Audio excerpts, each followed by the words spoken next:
One thing you call out that I think is so important is I think a lot of our customers at Clari kind of started in the world of using Clari for sales, right? Using Clari for bringing in new business and running those initial sales cycles, but they're running offline processes for renewals. They're using Salesforce, they're using spreadsheets from finance, they're using other systems of record.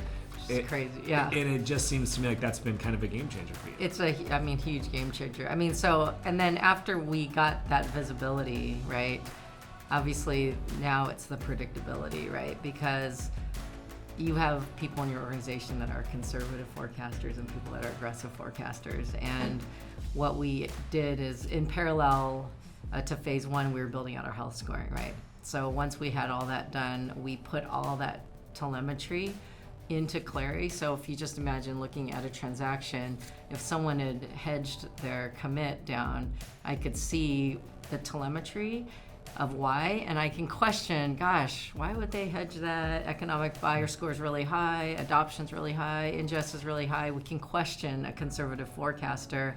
And so it actually created a massive impact on our predictability. So not just visibility, but we were able to see, it was a lot of training moments to get us all on the same page of what's a reasonable way to forecast your book, right? For sure. And one thing that I think, especially now, maybe more so than ever, is we're in a period of a little more uncertainty than we have been, where I think predictability and that line of sight, that ability to kind of pressure test what your team is calling, what the forecast looks like, I think is super important. Oh, absolutely. And we're a public company, right? So luckily we got all of this dialed in before we went public.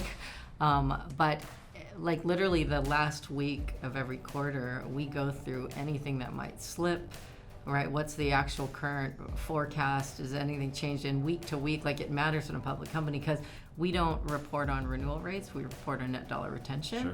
And so if my renewal rate is a little bit lower for that quarter than what was in our financial book of record, we need to make that up in cross-sell, upsell. And if it's a little higher, that relieves some pressure, which allows us maybe to do things and,